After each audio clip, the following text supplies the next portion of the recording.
한국에서 이민을 오거나 유학을 와서 미국 생활을 좀 하시다 보면 조금 이렇게 사회생활을 한국에서 하시다 오신 분들은 느끼는 게 있을 것입니다. 제가 30년 전에 82년에 미국에 와서 한 얼마 안 됐을 거예요. 한 6, 7개월도 안 돼서 느껴지는 게 있었습니다. 이 미국 사람들이 이 약자를 보호하는데 한국에서는 전혀 보지도 못하고 경험해 보지도 못한 그러한 일들이 너무 자주 있고, 정말 그렇게 약한 자들을 보호하는 그 자체가 하나의 문화처럼 돼버린 그런 것을 볼 수가 있었습니다. 제가 약자라고 하는 것은 어린아이들, 노약자들, 그리고 장애자들, 그리고 여자들. 그러니까 이 미국이 얼마나 이런 어린아이들 사실 천국 아닙니까? 애들이라 그러면 말할 것도 없고요. 노약자들이나 장애인들, 한국에서는 장애인들이 사람 취급도 못 받잖아요. 그런데 미국은 얼마나 이 장애인들을 위해서 배려를 하고 모든 시설조차도 그게 없으면 아예 허가가 안 나오고, 얼마나 그들을 위하고 그런 제도가 잘 돼 있고, 복지라 그러죠. 또 그리고 여자들을 또 얼마나 이 미국 젠틀맨들이 여자들을 잘 대하는지, 여자들이라 그러면은 일단 보호 대상자로 알고 대하는 그런 모습들을 보았습니다. 아마도 우리 기독교적인 청교도들의 유산이 아닌가 생각이 됩니다. 한국도 요즘은 그 복지에 대하여, 이런 약자들을 위하여 복지에 대해 신경을 많이 쓰고, 근본 대통령 선거도 보니까 그게 큰 이슈가 되는 것을 볼 수가 있었습니다. 하나님께서는 이스라엘 백성들에게 언제든지 이 사회의, 이 공동체의 약자들을, 연약한 자들의 목소리에 귀를 기울이라고, 귀를 기울이고 그들을 돕는 공동체가 되어야 한다는 것을 말씀하고 있습니다. 율법은 분명히 허락하셨습니다. 근데 하나님의 원하시는 것은 율법이 엄격하게 지켜져 가지고 이 아주 법대로 되는 그런 율법적인 사회가 아니라, 약한 자의 소리를 듣고 그 어려운 사람들의 사정이 배려가 되는, 그러한 고려가 되는 그런 사회, 그런 공동체를 원하셨습니다. 비록 법은 그렇다 하더라도 약한 자에 대해서는 얼마든지 예외가 인정이 되고, 약한 자들이 부르짖는 소리를 수용하는 그런 아름다운 공동체가 되기를 원하셨다는 말입니다. 오늘 그 예가 나옵니다. 오늘 본문에서는 여자와 가난한 자들에 대하여 배려할 것을 명하십니다. 요즘이야 좀 다르죠. 요즘이야 여자들이 더 강하고 더 세신 분들이 많아가지고 저렇게 여자 대통령도 생기려고 그러고, 미국도 마찬가지고요. 근데 옛날에는 정말 여성들은 사회적인 약자였습니다. 성경이 쓰여질 당시만 하더라도 아마도 세계 어느 나라이든지 간에 여자는 아마 사람 취급도 못 당했다고 생각을 합니다. 근데 하나님께서는 그런 여자들, 여성들을 중요하게 생각을 하고 약자로 생각을 하고, 이스라엘 공동체 안에서는 그 여성들의 웰빙을, 행복을 굉장히 중요하게 생각했습니다. 본문에서 두 가지를 얘기하고 있는데요. 하나는 여자의 재혼을 허락하는 것이고, 또 방금 결혼한 아내를 위하여 남자를 1년 동안 군 면제를 받게 해주고 그저 아내만을 위해서 1년 동안 살도록 했다는 사실입니다. 우선 5절을 한번 보십시오. 여러분 5절 읽어보시면, 사람이 새로이 아내를 취하였거든. 이거 오해하시면 안 됩니다. 우리 번역이 좀 잘못됐어요. 아내가 있는데 새 아내를 취했다는 소리가 아니라, 그런 소리가 아니라 recently married, 그러니까 방금 결혼한 아내가 있으면 그 남자는, 그 신랑은 군대로 내려보내지 말 것이요, 무슨 직무든지 그에게 맡기지 말 것이며 그는 1년 동안 집에서 한가히 거하여, 일도 안 합니다. 한가히 거하여 그 취한 아내를 즐겁게 할지니라 그랬어요. 정말 그 당시에 세계 어느 곳을 돌아봐도 세계 어느 사회, 어느 공동체가 여자를 이렇게 하는 사회가 없었습니다. 정말 이스라엘 공동체, 하나님이 명하신 이 이스라엘 나라에서만 있었던 일입니다. 오늘날은 뭐 시집살이라는 게 별로 있겠습니까마는, 그런 경우가 흔하지 않지만 당시에는 여자가 시집을 가면 시집가서 하게 된 일이 엄청 많아서 그것을 적응하기가 여자가 참 힘들었다고 합니다. 옛날 우리나라의 경우에는 새색시가 결혼을 하면 한복을 곱게 입은 채로 하루나 이틀 정도는 아무 일도 안 시킨다고 그래요. 저는 잘 모릅니다. 그 시대에 안 살아봐서. 그런데 하루 이틀 지나고 나면 그때부터는 무지막지한 시집살이가 시작되는데 남편의 사랑도 제대로 못 받고 시집 식구들에 대한 모든 의무를 다 감당해야 했다고 합니다. 그러다가 어떻게 해서 시어머니나 시누이의 눈밖에 나거나 미움을 받으면 그때부터는 정신적인 스트레스가 말도 못했다고 합니다. 근데 하나님께서는 이스라엘 백성들에게 그 옛날에 이스라엘 여자들은 결혼하면 1년 동안 가장 행복한 시간을 보내게 했습니다. 결혼한 남자들에게 1년 동안 아무 일도 맡기지 않고 오직 신부만 행복하게 해주는 그런 것이 의무였습니다. 전쟁이 터진다 하더라도 그 신랑은 1년 안 됐기 때문에 전쟁터에 내보내지를 않았습니다. 내보내지 못하도록 했습니다. 왜냐하면 신랑이 전쟁터 나갔다가 죽게 되면 그 신부가 얼마나 한평생을 남편 생각하면서 그렇게 울고 살게 되겠습니까? 그래서 어떤 일이 있어도 신부의 1년은 지켜주었습니다. 그러니 그 신부에게 그 1년이 얼마나 좋았겠습니까? 그렇게 1년을 보내면 그 신부는 행복을 가지고 그 1년 동안 남편한테 사랑을 엄청 받은 것, 그걸 가지고 평생을 힘을 내어서 시집들에게, 가족들에게 남을 위하여 살아가게 되는 것이었다라는 말입니다. 사실 남편이 자기만을 위해서 1년 동안을 그렇게 사랑을 붓고 헌신을 했는데 그 다음부터 일한다 그래서 불평불만 가질 여자가 몇이나 되겠습니까? 없었을 겁니다. 그래서 아마 그 당시에 이스라엘 여자들만큼 복받은 여자들이 없었다고 생각이 됩니다.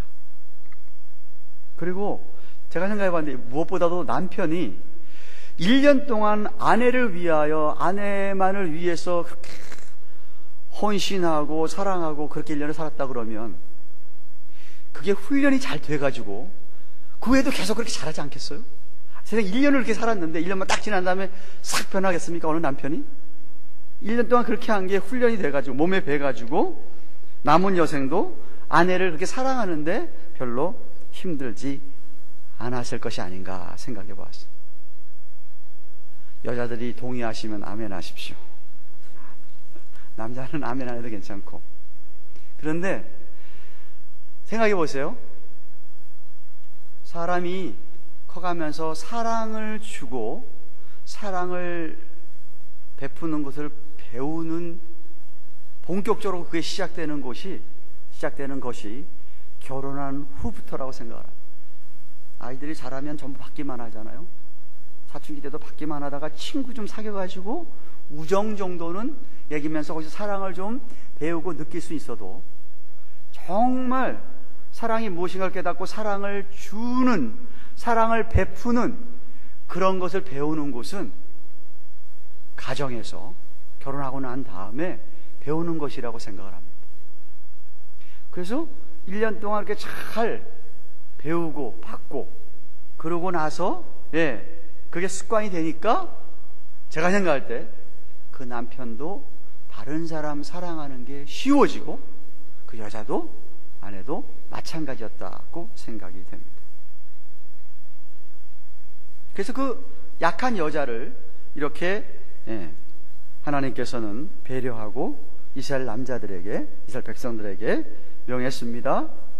1년 동안은 허니문이 그러니까 뭐 신혼여행이라는 게 3박 4일 뭐 일주일이 아니라 1년이었던 것이죠. 그죠? 그렇게 해서 그렇게 배려하게 했는데, 또 하나는 이혼을 허용하는 것이었습니다. 1절 2절을 보십시오. 1절 2절 보시면은 사람이 아내를 취하여 데려온 후에 수치되는 일이 그에게 있음을 발견하고 그를 기뻐하지 아니하거든 이혼 증서를 써서 그 손에 주고 그를 자기 집에서 내어 보낼 것이요 그 여자는 그 집에서 나가서 다른 사람의 아내가 되려니와 그랬습니다. 언뜻 이 말씀을 읽으면은 꼭 그 남자를 배려한 것 같은 생각이 드는데, 그 당시의 문화적인 사회적인 상황을 보면 이 이야기는 여자를 위한, 그 아내를 위한 이야기였어요. 남자가 사람 취급도 안 하던 그 여자를 함부로 자기가 싫다 그래서 버리지 못하도록, 이혼하고 헤어지고 싶으면 반드시 이혼 증서를 쓰도록, 또 이혼 증서를 쓰려면 수치되는 일이 발견되면, 또 발견됐다 그래서 내가 함부로 너 나가라 그러는 게 아니라 이혼 증서를 쓰려면 증인들 앞에서 내 아내가 이러이러한 일 때문에 내가 이 사람하고 헤어지기를 원한다고 증언을 해야만 이혼 증서를 쓸 수 있게 했습니다. 함부로 여자를 내버리지 못하도록 하는 제도였고요. 예. 또 그 사람이 그 여자가 그렇게 해서 나갔다 하더라도 결혼을 못하는 게 아니라 다른 아내, 다른 남편의 아내가 될 수 있도록, 예, 우리말에는 좀 어려운 말을 뭐 전부 뭐 이렇게 썼는데, 아내, 후부 이렇게 썼는데 아내가 될 수 있도록 배려했다. 사실 하나님께서는 이혼을 허용한 것이, 하나님께 이혼을 허용한 것이 그 뭐 하나님이 하고 싶어서 좋아서가 아니라, 사실 성경에서 가르치는 원리는 뭐죠? 성경에서 가르치는 원리 원칙은 한번 결혼하면 무슨 일이 있어도 이혼은 안 된다. 한번 결혼하면 죽을 때까지 살아야 한다 라고 했기 때문에 사실 그렇게 하나님 말씀하셔야 옳은데, 그럼에도 불구하고 하나님께서 이렇게 예외를 허용하셨습니다. 그러니까 하나님께서는 아무리 옳고 좋은 것이라 하더라도 도저히 사람이 받아들일 수 없을 때에는 그렇게 강요해봐야 소용이 없다는 것을 알고 계셨던 것이에요. 그래서 결혼이라는 것이 한 남자와 한 여자가 자신의 몸과 마음을 한평생 상대방에게 다 내어 맡기고 사는 건데, 문제는 인간 속에 있는 죄성 때문에, 이 죄성 때문에 결혼 생활에 문제가 생길 수 있다는 것입니다. 그래서 남자가 여자를 버릴 때에 그 여자가 얼마든지 다른 남자에게 재혼할 수 있도록 배려했다. 여기 수치되는 일에 대한 해석이 몇 가지가 있는데요, 이 원어에 의하면 부끄러운, 벌거벗은 이런 뜻을 갖고 있습니다.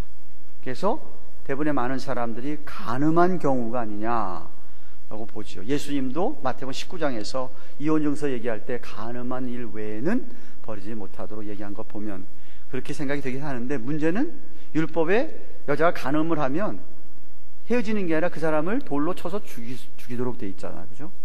그래서 그 말씀하고 상충되기 때문에 어떤 사람은 아내에게 어떤 육체적인 결함이나 혹은 부족함이나 병으로 인해서 남자를 온전하게 기쁘게 하지 못하는 부끄러운 이유라고 보시는 분들도 있습니다.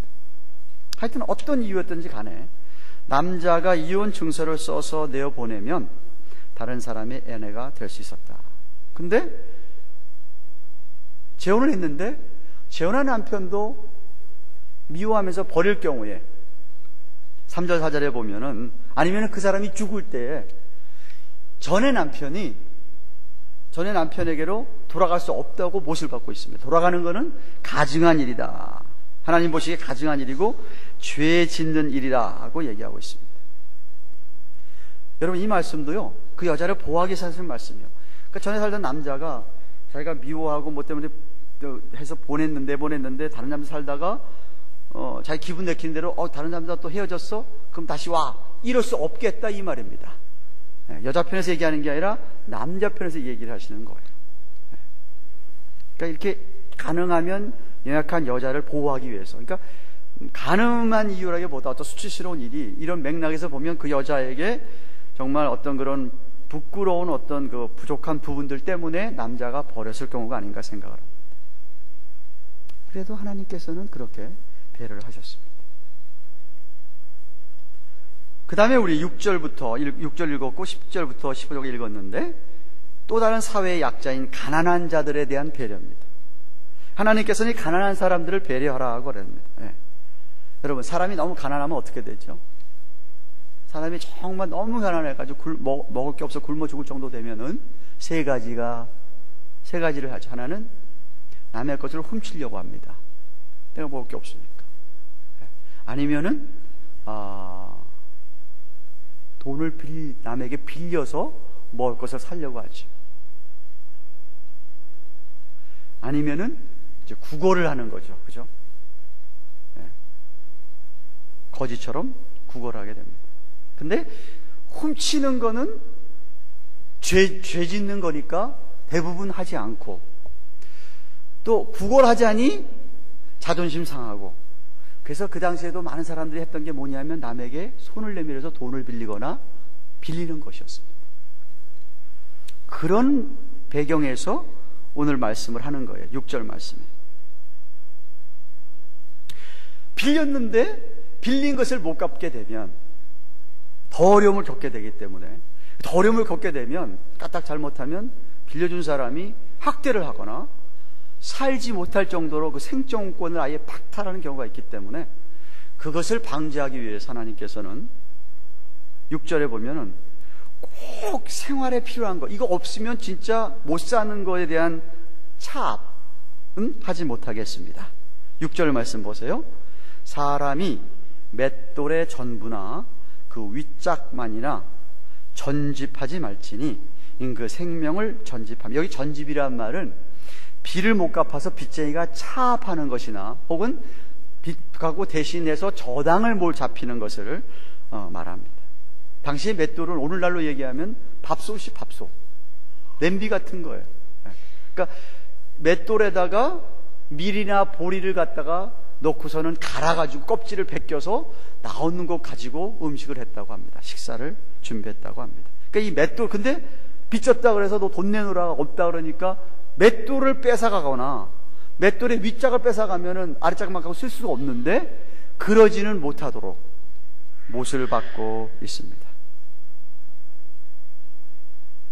즉 아무리 빚이 있어도 그 사람이 먹고 살 수 있도록은 해줘야 된다. 먹고 살게 하면서 빚을 갚도록 하게 하라는 말입니다. 그리고 10절 11절을 보시면 물건을 저당 잡으려고 할 때도 절대로 그 집 안에 들어가서는 취하지 말라 그럽니다. 10절 11절 보세요. 무릇 내 이웃에게 구워줄 때에 내가 그 집에 들어가서 전집물 저당할 거를 취하지 말고 너는 밖에 서 있고 너에게 꾸는 자가 전집물을 집에서 가지고 나와서 내게 줄 거니까 그것만 전집물로 저당으로 잡으라고 합니다. 이웃집에 돈을 빌려주면서 저당물을 원할 때 네가 막 집에 들어가서 함부로 취하는 게 아니라 너는 그냥 집 바깥에 집에 이렇게 서서 마당에 서서 그 사람이 집에서 가져 나오는 거 할 만한 거 그것만 주면 그 저당을 받아 갖고 오라고 얘기합니다. 모르겠어요. 미국이 옛날에 그랬는지 모르지만 한국도 그렇고 미국도 그렇고 안 그러지요. 빚을 못 갚으면 컬렉션 에이전시가 나와서 다 취합니다. 다 딱지, 한국 같으면 이제 딱지를 다 붙여놓고 그러지, 그죠? 인정사정이 없습니다. 하나님께서는 아무리 저당 잡힐 만한 게 있어도 절대로 네가 그 집안에 들어가서 네 마음대로 갖는 게 아니라 빚을 진 사람이 자기가 원해서 주는 거, 그것을 내게 취해라고 얘기합니다. 그리고 입은 옷은 저당 잡히지 못하게 하거나 저당을 잡혔다 하더라도 저녁 해질 무렵에는 돌려주라. 12절 13절 말씀. 그가 가난한 자여든 너는 그의 전집물을 가지고 자지 말고 해질 때에 그 전집물을 반드시 그에게 돌릴 것이라. 12절의 전집물은 13절 말씀에 의하면 겉옷을 얘기합니다. 그리하면 그가 그 옷을 입고 자며 너를 위하여 축복하리니 그 일이 내 하나님 여호와 앞에서 내 의로움이 되리라 그랬어요. 당시 팔레스틴 사람들은 겉옷이 잘 때 덮고 자는 이불이었다고 합니다. 그러니까 겉옷이 없다 그러면 밤에 속옷만 입고 자게 되면 엄청 추운 것이었어요. 오늘날처럼 뭐 난방시설 되어 있는 것도 아니고요. 이스라엘의 일교차가 너무나 심해서 낮에는 엄청 덥고 밤에는 엄청 춥습니다. 그래서 밤에 잘 때 겉옷을 덮고 자는데 그 겉옷을 저당으로 잡혀가 버리면, 가져가 버리면 그 사람이 밤에 추위에 떨게 되는 것이었습니다. 그래서 아무리 내가 그 사람의 겉옷을 가져갈 권리가 있고 그것이 옳다고 하더라도 만약 가져갔으면 해가 지기 전에 도로 갖다 주어라. 그래서 그 사람이 추위에 떨지 않고 잠을 자도록 배려하라는 것입니다. 마지막으로 하나님께서는 가난한 품꾼을 학대하지 말고 품삯 주는 것을 또한 연기하지 말라고 하십니다. 마지막 14절 15절 보십시오. 곤궁하고 빈한한 품꾼은 내 형제든지 내 땅 성문에 우가는 객이든지 그를 학대하지 말며 그 품삯을 당일에 주고 해진 후에 끌지 말라. 해진 후까지 끌지 말라. 이는 그가 빈궁함으로 마음의 품삯을 사모함이라. 두렵건대 그가 너를 여호와께 호소하면 죄가 내게로 돌아갈까 하노라 그랬습니다. 그러니까 가장 심각한 문제는 뭐냐면 품꾼을 사용해서 돈벌이를 하는, 사업을 하는 이 부자가 품꾼에게 일을 시켜놓고 그러고서는 품삯을 제때제때 빨리빨리 안 주는 것이 문제였습니다. 아마 당시에도 일주일이나 한 달 늦게 주는 경우가 있었던 것 같습니다. 근데 이 품꾼들은 정말 하루삭 받아서 먹고 사는 정말 하루살이와 같은 그런 가난한 사람들인데, 하루 일해서 하루를 먹고 그걸로 생활하는 사람들인데, 일을 시켜놓고 그날 삭을 안 줘버리면 그 사람이 어떻게 되느냐는 말입니다. 그들이 굶든지 아니면 그 사람은 또 딴 데 가서 돈을 빌릴 거 아니에요. 먹을 게 없는데. 예. 그래서 하나님께서는 네가 품꾼을 시켜서 일을 시켰으면 당일로 그 삭을 주도록 이렇게 못을 받고 있습니다. 이런 말씀들을 여러분 혹시 사업하시는 분들은 꼭 적용을 잘 하셔야 됩니다. 예수 믿는 사람이 사장이고 주인인데 그 밑에 있는 일꾼들이 페이를 제대로 안 받고 제때제때 안 받아서 컴플레인한다 그러면 얼마나 하나님 영광 가리운 일입니까? 곤란하지. 그렇죠? 네. 그래서 오늘 본문을 보면 이렇게까지 하나님께서는 가난한 자들, 약한 자들, 여성들 배려하면서 하나님 나라 백성들에게 제발 그들을 향해서 관심 베풀고 나누라고 명하셨습니다. 사랑하는 교회가는 교회 여러분, 말씀 맺습니다. 만약 생각해 보십시다. 만약 우리 남자들이 여자들을 정말 그렇게 연약한 자들로 알고 배려하고 또 남편들은 아내를 그렇게 사랑하고 정말 헌신한다면 그런 사람들이 모이는 공동체, 그런 사회를 하나님이 얼마나 기뻐하시겠습니까? 아멘? 예. 그러니까 남자들에게 책임이 많죠. 남성들에게 책임이 많죠. 여성들이 아무리 강하고 지도자들이 나온다 하더라도 여성은 남성의 13분의 1입니다. 갈빗대 하나 빼서 만들었어요. 예. 아마 그런 맥락에서 성경 전체는 여자들을 향하여서 배려하는 것을 얘기하고 있지 않나 생각합니다. 또한 저는요, 오늘도 제자훈련에서 얘기를 했지만 가만 보면요, 부자라고 해서 그렇게 잘 베풀고 구제하고 정말 주고 하는 것이 아니라 오히려 부자 아닌 것 같은 사람이 더 잘 베풀고 더 나누고 하는 것을 제가 종종 봅니다. 가난하다 그래가지고 또 아주 가난하다 그래서 아주 여러분이 보시기에 가난하다고 하는 사람들이 전혀 그렇게 남에게 베풀고 나누고 하지 않고 사느냐 하면 또 안 그렇더라 이 말이에요. 예, 안 그렇더라 이 말이에요. 무슨 말이에요? 사실 부자 가난하다, 부하다 가난하다는 건 이건 상대적인 이야기죠. 상대적인 이야기.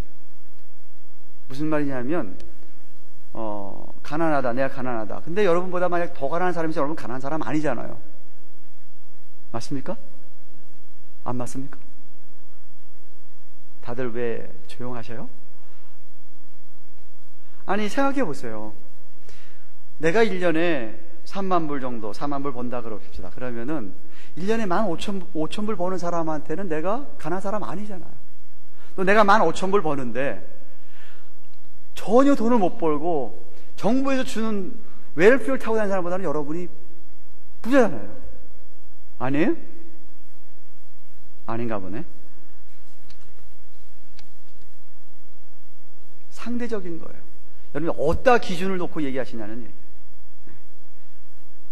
제가 말한 포인트는 여러분이 만약에 내 옆에 있는 사람, 여러분 보시기에 참 안 됐다고 생각하는 사람, 참 연약하고 참 어렵다고 생각하는 사람한테 여러분이 조금이라도 낫다고 여겨지면 여러분은 베풀어야 합니다.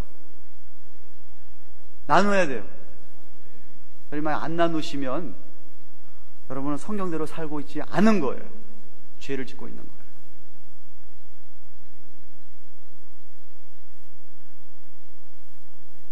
정말 여러분이 베풀어서 여러분 때문에 어떤 사람이 참 비참하게 살아갈 수밖에 없는데 여러분 때문에 힘을 얻고 여러분 때문에 한 끼도 정말 굶지 않고 춥지 않게 그렇게 여러분이 베푼다고 한다면 하나님께서 여러분을 축복하시고 그런 공동체를 축복하십니다. 우리 예수님 이 땅에 계실 때 늘 약한 자들 편이었지 않습니까? 사복음서를 읽어보세요. 예수님이 언제 부자들, 권력자들 이런 사람들 편에 있었습니까? 늘 버림받은 사람들, 소외된 사람들, 정말 가난한 사람들, 장애인들, 어린아이들 편이었습니다. 아마 여자들 편이었던 것 같아요. 그러니까 예수님 돌아가시고 나서도 여자들만 우르르 몰려가지. 남자들은 안 쫓아가지. 고아와 과부에 대한 배려는요, 구약 성경의 창세기부터 말라기까지 계속 강조하고 있습니다. 고아와 과부를 돌보라 이거예요. 왜냐하면 그들이 외롭잖아요.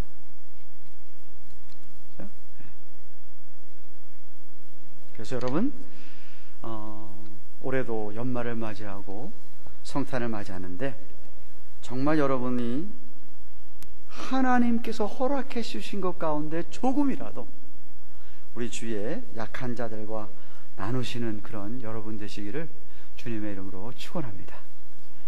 기도합시다. 한번 같이 주신 말씀 생각하며, 하나님, 저에게도 허락해 주신 게 많은데, 아니 많지 않다 그러면 있을 텐데 얼마나 나누고 삽니까? 나눌 수 있도록 은혜를 주시옵소서. 연약한 자들, 약자들 좀 배려하고 관심을 쏟고 베푸는 그런 정말 사랑이 있고 정말 정이 있고 성경 말씀대로 살려고 애를 쓰는 그리고 경향가든교회 교인 되기를 정말 원합니다. 한번 같이 통성으로 기도하겠습니다. 고마우신 하나님 아버지 감사합니다. 오늘은 신명기서 24장 앞부분과 중간에 우리 하나님께서 이스라엘 백성들이 가나안 땅에 들어가서 하나님의 나라 모형인 그들의 나라를 세울 때 우리 하나님께서는 그 당시에도 그렇게 여성들을 배려하고 결혼한 새 신부는 남편이 1년 동안 아무 일도 아니하고 그렇게 신부 위하여 아내 위하여 온전히 헌신하도록 하고 1년 동안 이렇게 훈령을 받음으로 말미암아 평생 동안 그렇게 아내를 위해서 살도록 하게 하시고 그런 사랑을 배워서 다른 사람에게도 사랑을 베풀고 살도록 하지 않았나 여겨집니다. 뿐만 아니라 가난한 사람들, 정말 힘들어하는 사람들, 연약한 사람들, 품삯으로 살아가는 품팔이하는 사람들까지도 하나님 배려하셔서 이렇게 말씀에 적어주신 것이 오늘날 우리들에게도 하나님 정말 나누는 삶 하라고, 베푸는 삶 되라고 말씀해 주신 줄로 믿습니다. 우리 교양가든교회 성도들이 이렇게 나도 어렵지만 나보다 더 어려운 사람 보고 나누고 베푸는 그런 아름다운 모습들이 있도록 하나님 축복하여 주시옵소서. 감사함을 드리옵고 예수님의 이름으로 기도합니다. 아멘. 370